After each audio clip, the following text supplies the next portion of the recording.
Hello दोस्तों, मैं होशियार मल अपने यूट्यूब चैनल होशियार सर की इस ऑनलाइन क्लास में आपका हार्दिक स्वागत करता हूं। मेरे प्यारे विद्यार्थियों, दोस्तों, युवा साथियों, जैसे कि हमने टॉपिक शुरू कर रखा था भारत का राष्ट्रीय आंदोलन, भारत का स्वतंत्रता संघर्ष कह दो, आंदोलन कह दो, जिसके अंदर हमने पिछले वीडियो के अंदर प्रथम चरण जो कि 1885 से 1905 उदारवादियों का जो काल कहलाता है उसके ऊपर हमने विस्तार से चर्चा की। तो प्यारे विद्यार्थियों, आज हम बात कर लेते हैं द्वितीय चरण की, दूसरा चरण जो कि 1905 से लेकर के 1919 तक, जिसे उग्रवादियों का युग या काल कहा जाता है। उग्रवादियों या एक प्रकार से अतिवादियों का भी कहा जा सकता है।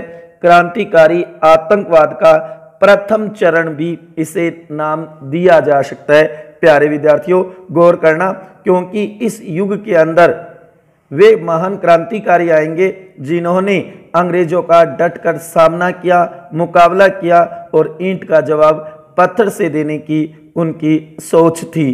प्यारे विद्यार्थियों, तो बात करते हैं द्वितीय चरण की, जो कि राष्ट्रीय आंदोलन के इस चरण को नव राष्ट्रवाद या उग्र राष्ट्रवाद के उदय का काल माना गया था कि उग्रवाद का उदय हो गया, यहाँ पे नव राष्ट्रवाद आ गया, ऐसा माना गया था उग्रवादियों के काल या युग को। इसी समय स्वदेशी आंदोलन तथा क्रांतिकारी आतंकवाद की शुरुआत हुई थी। इसी समय ये मानो कि स्वदेशी आंदोलन शुरू हो चुका था, क्रांतिकारी आतंकवाद भी शुरू हो चुका था। कहने का मतलब क्रांतिकारी जो थे वो एक आतंकवाद की तरीके से और अंग्रेजों का डट करके मुकाबला करने लगे थे। कांग्रेस के उग्रवादी तथा अतिवादी कहे जाने वाले नेताओं में प्रमुख थे। कहने का मतलब इस युग के अंदर जो भारतीय राष्ट्रीय आंदोलन लड़ा जा रहा था उसके प्रमुख नेता, प्रमुख क्रांतिकारी महान नेता कहे जा सकते हैं, जिनमें थे लाल, पाल, बाल और घोष। गौर करना, लाला लाजपत राय, विपिन चंद्र पाल, बाल गंगाधर तिलक, अरविंद घोष, ये प्रमुख थे। कहने का मतलब लाल, पाल, बाल की जो तिकड़ी है वो उग्रवादी अतिवादी नेताओं की मानी जाती है। क्योंकि प्यारे विद्यार्थियों, जो मैं बार बार कहता रहता हूं कि ऐसा क्वेश्चन आ सकता है कि निम्न में से उदारवादी कौन है, निम्न में से उग्रवादी नेता कौन है, निम्न में से उग्रवादी नेता कौन सा नहीं है, ऐसा क्वेश्चन आ सकता है। प्यारे विद्यार्थियों, तो गौर करना कि उदारवादियों में किसकी गिनती होती है और उग्रवादियों में किसकी गिनती होती है। कहने का मतलब उदारवादी नेता कौन कौन थे और उग्रवादी नेता कौन कौन थे। जैसे कि यहाँ पे देखो, अरविंद घोष जो कि किस में आएगा, उग्रवादियों में आएगा। वैसे आपने देखा होगा रास बिहारी बोस, ये तो आता है उग्रवादियों में, जबकि रास बिहारी घोष जो है, एक तो है घोष एक है बोस। तो गौर करना, रास बिहारी घोष जो आएगा वो उदारवादियों में आएगा। गौर करना प्यारे विद्यार्थियों। उसके बाद में उग्रवादियों की नीतियां निम्न थी। उनके नीति या कार्यक्रम कैसे थे? पहला तो था अंग्रेजों का विरोध करना, अंग्रेजों का विरोध करना, डट करके सामना करना। दूसरा है सत्याग्रह और असहयोग पर चलना, कि हम तो सत्य पे चलेंगे और असहयोग, अंग्रेजों का सहयोग भी नहीं करेंगे। राष्ट्रीय शिक्षा पर बल, जो हमारी राष्ट्रीय शिक्षा मातृभाषा हिंदी में जो शिक्षा दी जाएगी उसके ऊपर बल दिया जाएगा, न कि पाश्चात्य शिक्षा पर। सब राज्य प्राप्त करना, कि हमारे खुद का, सब का अपना राज्य प्राप्त करना है, न कि हम डोमिनियन स्टेट औपनिवेशिक राज्य में नहीं रहना चाहते, सब राज्य प्राप्त करना इनका उद्देश्य था, नीति थी। विदेशी माल, सरकारी नौकरियों, उपाधियों आदि का बहिष्कार। जो विदेशी माल है, सरकारी नौकरियां हैं, उपाधियां जो ब्रिटिश सरकार हमें दे रही है उनका हम बहिष्कार करेंगे और स्वदेशी माल का प्रयोग, जो हमारे भारत में हमारे स्वयं का बना हुआ जो माल है उसके प्रयोग के ऊपर बल देंगे। कहने का मतलब है कि उग्रवादियों या अतिवादियों का मुख्य उद्देश्य था वह था स्वराज की प्राप्ति, स्वराज की प्राप्ति कि हमारे स्वयं का राज होना चाहिए, स्वयं का शासन होना चाहिए। तो ये उग्रवादियों का प्रमुख उद्देश्य था इस युग में।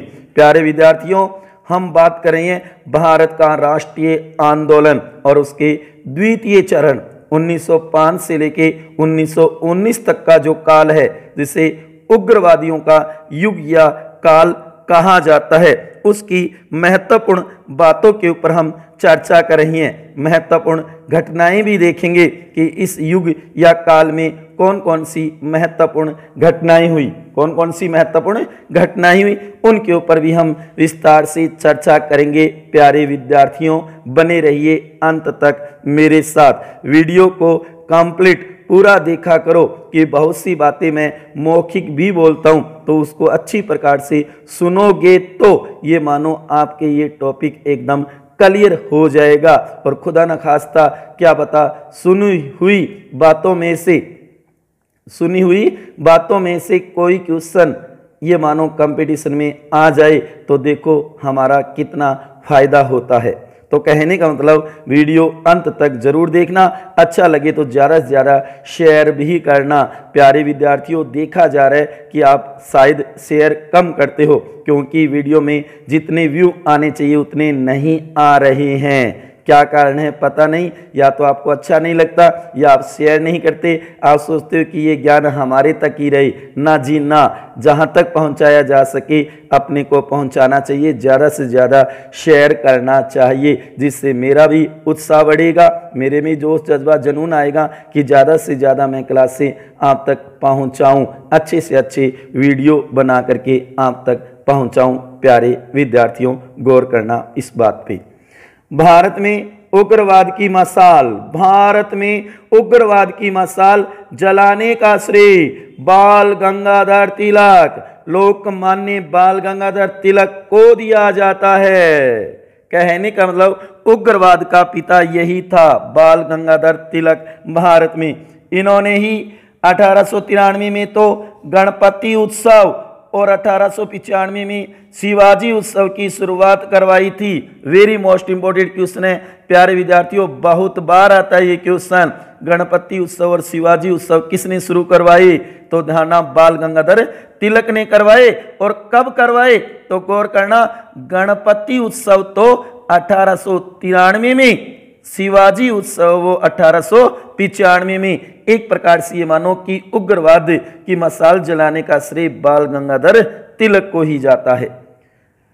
स्वराज, स्वदेशी और बहिष्कार का नारा सर्वप्रथम तिलक ने ही दिया था भारत में। गौर करना प्यारे विद्यार्थियों, स्वराज, स्वदेशी और बहिष्कार का नारा सर्वप्रथम किसने दिया था? बाल गंगाधर तिलक ने दिया था।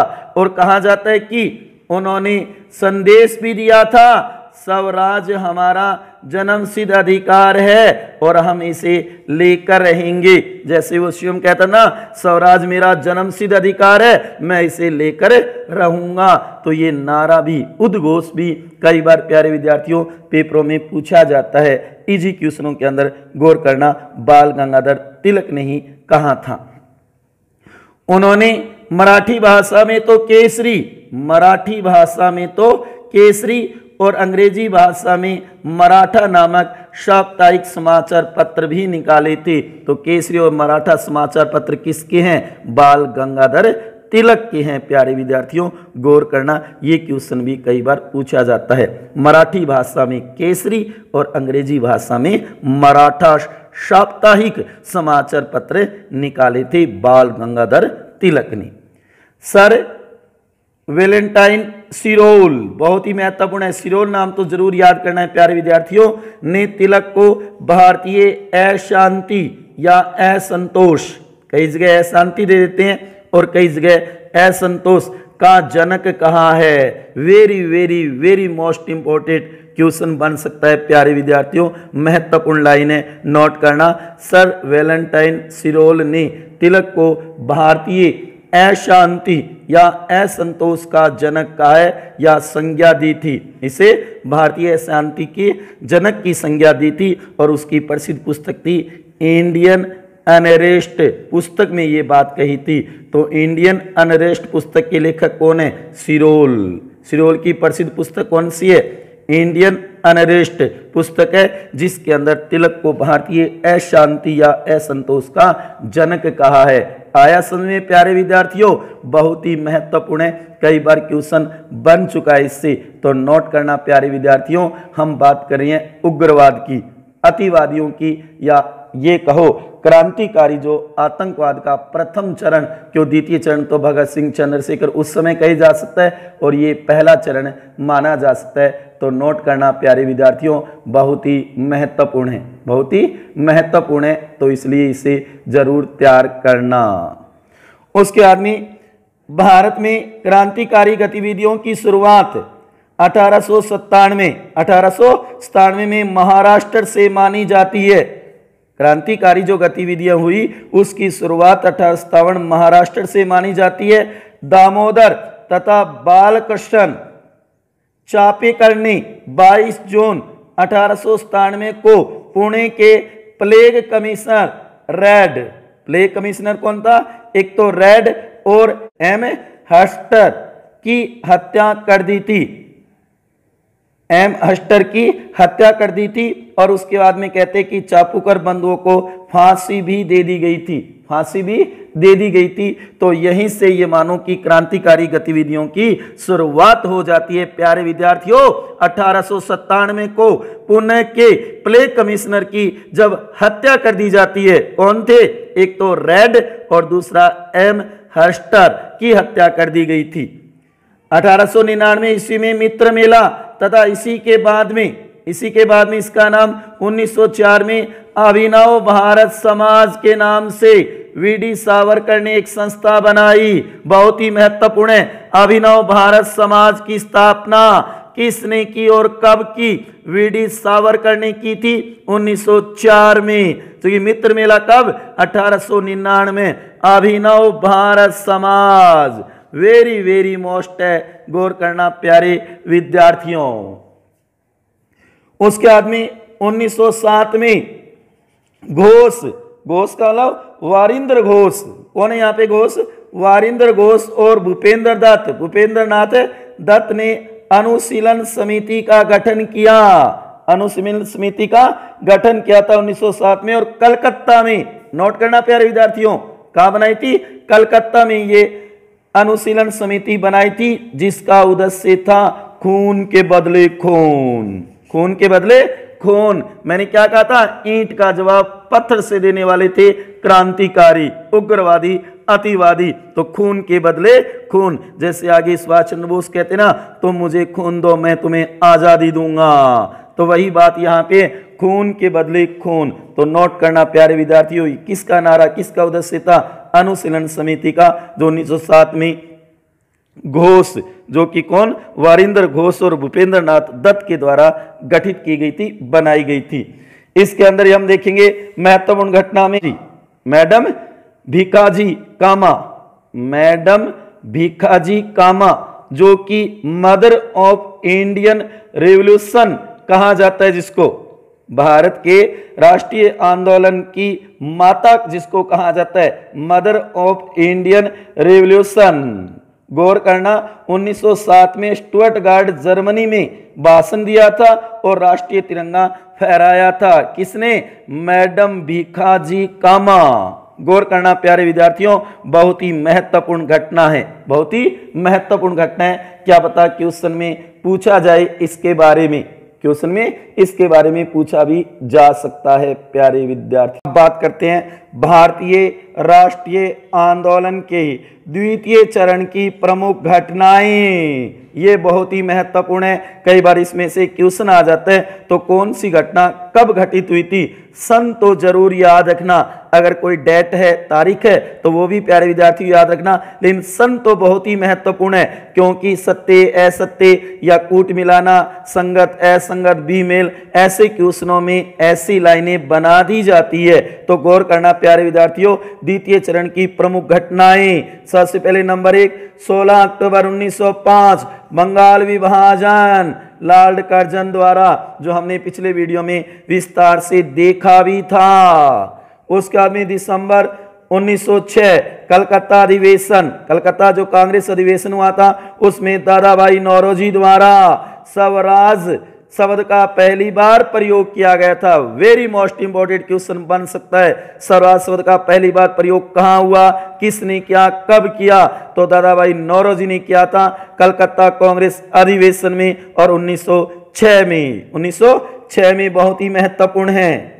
30 दिसंबर 1906 ढाका में नवाब सलीमुल्लाह खान द्वारा अखिल भारतीय मुस्लिम लीग की स्थापना की गई थी। ये भी हमने पिछले वीडियो में देखा था, इसके बारे में ढाका में की थी। नवाब सलीमुल्लाह खान के द्वारा मुस्लिम लीग की स्थापना हुई थी 1906 में। दिसंबर 1907 सूरत अधिवेशन में कांग्रेस का विभाजन हो, नरम दल और गरम दल के रूप में। उस समय कांग्रेस के अध्यक्ष थे रास बिहारी घोष, जो एक उदारवादी नेता थे, उदारवादी नेता थे। गौर करना प्यारे विद्यार्थियों। उसके बाद में मार्ले मिंटो सुधार अधिनियम 1909 भारत परिषद अधिनियम। उसके बाद में 12 दिसंबर 1911 दिल्ली दरबार बंगाल विभाजन रद्द और दिल्ली नई राजधानी की अनुमति दी गई। कहने का मतलब है 12 दिसंबर 1911 को दिल्ली दरबार में ही सम्राट ने बंगाल विभाजन को रद्द घोषित किया। साथ ही कलकत्ता की जगह दिल्ली को भारत की नई राजधानी बनाने की अनुमति प्रदान की गई। जॉर्ज पंचम व महारानी मेरी आने पर दिल्ली में भव्य दरबार भी लगाया गया था। गौर करना प्यारे विद्यार्थियों। 1911 1 अप्रैल 1912 कलकत्ता की जगह दिल्ली राजधानी बनाया गया। कलकत्ता की जगह दिल्ली, जो मिड में भारत का दिल जिसको कहा जाता है, उसको राजधानी बना दिया सुरक्षात्मक दृष्टि से। क्योंकि कलकत्ता है वो आपने देखा पूर्व साइड में समुद्र के किनारे पे है, तो बाहरी शक्ति आक्रमण कर सकती है, जिससे क्या कि पूरे भारत को पता ही नहीं चलेगा। इसलिए सोचा कि दिल्ली जो है वो बढ़िया राजधानी। तो कब बनाई गई? 1 अप्रैल 1912 को कलकत्ता की जगह भारत की राजधानी किसे बना दिया? दिल्ली को बना दिया। गौर करना प्यारे विद्यार्थियों। 23 दिसंबर 1912 रास बिहारी बोस उग्रवादी था। गौर करना, और वो रास बिहारी घोष था। तो रास बिहारी बोस ने दिल्ली में चांदनी चौक में लॉर्ड होर्डिंग पर बम फेंका था। लॉर्ड होर्डिंग पर बम फेंकने का कार्य किया था रास बिहारी बोस ने। उसके बाद में 10 मई 1913 गदर पार्टी की स्थापना की थी लाला हरदयाल ने। बहुत ही महत्वपूर्ण है। गदर पार्टी स्थापना कब हुई और किसने की? 1913 में की। किसने? लाला हरदयाल ने की थी। लाला हरदयाल के द्वारा ये मानो गदर पार्टी की स्थापना की गई थी, जो कि गदर पार्टी के संस्थापक अध्यक्ष सरदार सोहन सिंह भाकना थे। नोट करो प्यारे विद्यार्थियों, सरदार सोहन सिंह भाकना इसके पहले संस्थापक अध्यक्ष थे। कहीं आप लाला हरदयाल कर दो, नहीं, लाला हरदयाल ने तो स्थापना की थी। वही बात है प्यारे विद्यार्थियों, कांग्रेस की स्थापना तो A.O. हयूम के द्वारा की गई थी, जबकि पहला अध्यक्ष WC बैनर्जी, व्योमेश चंद्र बैनर्जी बने थे प्रथम अधिवेशन के अध्यक्ष। उसके बाद में 23 मई 1914 कामागाटा मारू प्रकरण कर्नाटक में जो हुआ था, यह भी द्वितीय चरण या भारतीय राष्ट्रीय आंदोलन से जुड़ी हुई घटना है।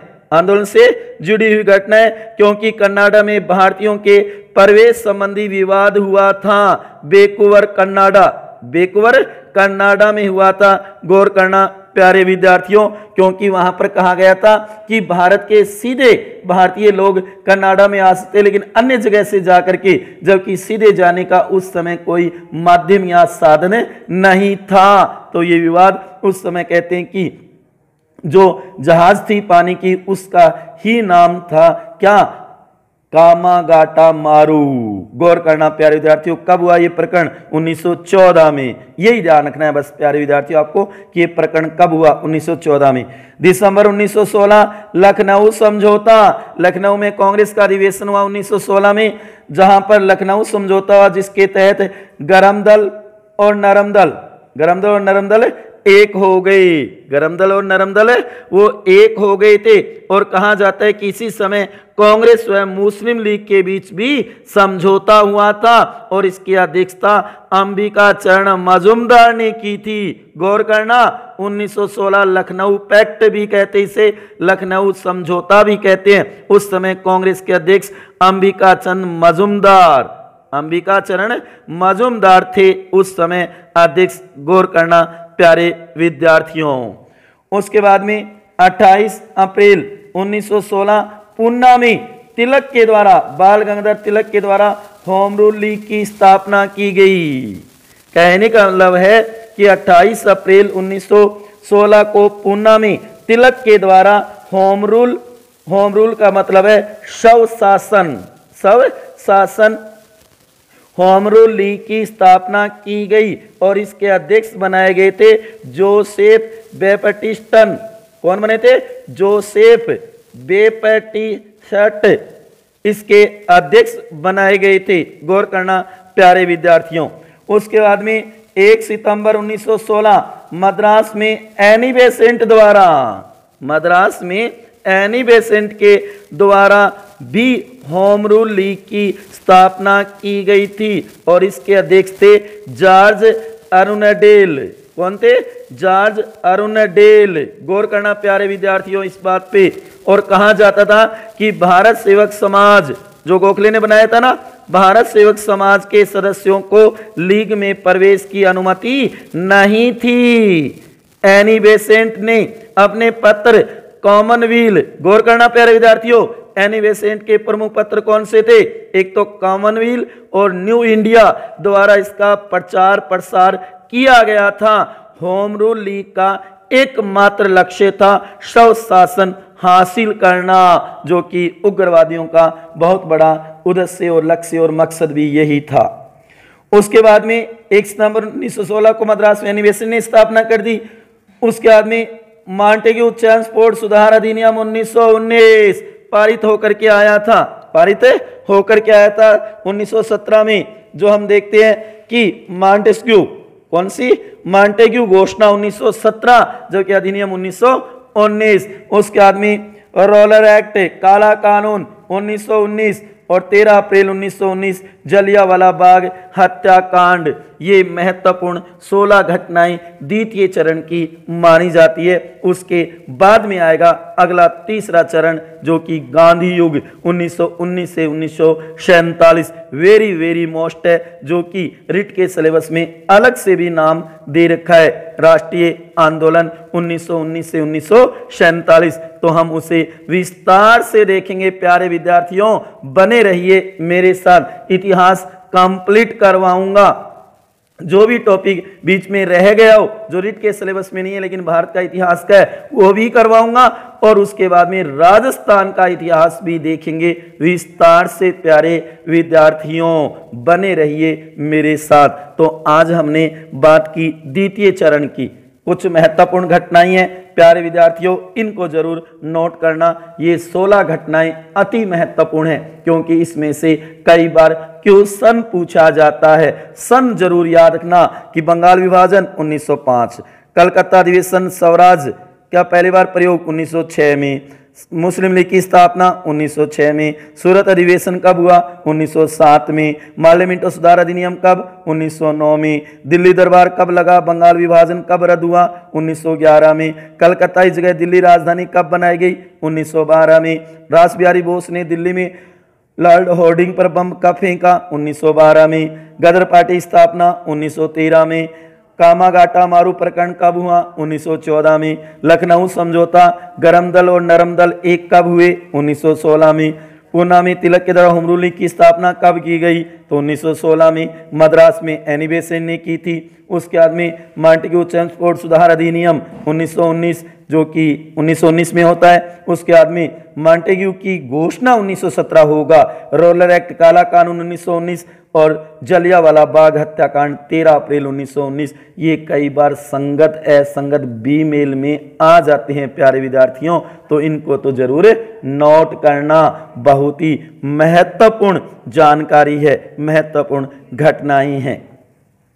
इसके बाद में जैसे कि 13 अप्रैल 1919 जलियांवाला बाग हत्याकांड होने के बाद में कहते हैं कि गांधी जी आ जाएंगे भारतीय राष्ट्रीय आंदोलन में सक्रिय रूप से भूमिका निभाने के लिए। और उसके बाद में ही तो हालांकि पहले तो उन्होंने अंग्रेजों का सहयोग किया था और बाद में उन्होंने असहयोग शुरू कर दिया, क्योंकि अंग्रेज अच्छे नहीं है, उनका हृदय द्रवित हो गया जब जनरल डायर ने जलियांवाला बाग हत्याकांड में निहत्थे किसानों को, जलियांवाला बाग जो है अमृतसर में, वहां निहत्थे किसानों पर गोलियां दाग करके उन्हें बेरहमी से मार दिया था। उसके बाद में कहते हैं कि गांधी जी का हृदय द्रवित हो गया और वहीं से शुरू होगा हमारे राष्ट्रीय आंदोलन का तीसरा चरण, गांधी युग 1919 से 1947। तो आज हमने द्वितीय चरण के ऊपर विस्तार से चर्चा की प्यारे विद्यार्थियों, तो इसमें कई बातें बहुत ही महत्वपूर्ण हैं, उनको जरूर नोट करना प्यारे विद्यार्थियों। तो आज हमने देखा 1905 से लेकर के और 1919 उदारवादियों का युग, अतिवादियों का युग, उग्रवाद का युग कहा जा सकता है, क्रांतिकारियों का युग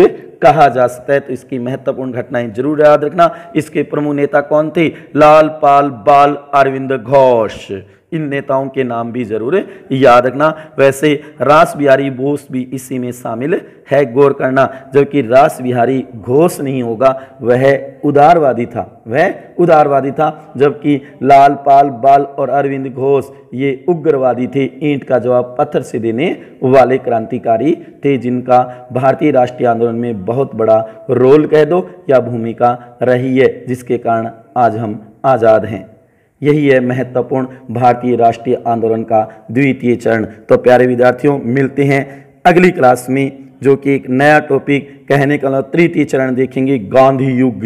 बहुत ही वेरी मोस्ट है, हर कंपटीशन में रहने वाला टॉपिक है, जो कि तृतीय चरण 1919 से 1947। तो मिलते हैं अगली क्लास में, तब तक खुश रहिए, हंसते रहिए, मुस्कुराते रहिए, प्रेम से मस्त रहिए। प्यारे विद्यार्थियों, मेरे दोस्तों और मेरे युवा साथियों, अगर अभी तक मेरे चैनल को सब्सक्राइब नहीं किया है तो प्लीज़ आपसे निवेदन है मेरे चैनल को सब्सक्राइब कर दें और मेरे वीडियो को ज़्यादा से ज़्यादा अपने दोस्तों के साथ, जो तैयारी करें कंपटीशन की, जो पढ़ रहे हैं, उनके साथ ज़्यादा से ज़्यादा शेयर करना और मेरे वीडियो को लाइक भी करना। इसी के साथ आपका बहुत बहुत धन्यवाद।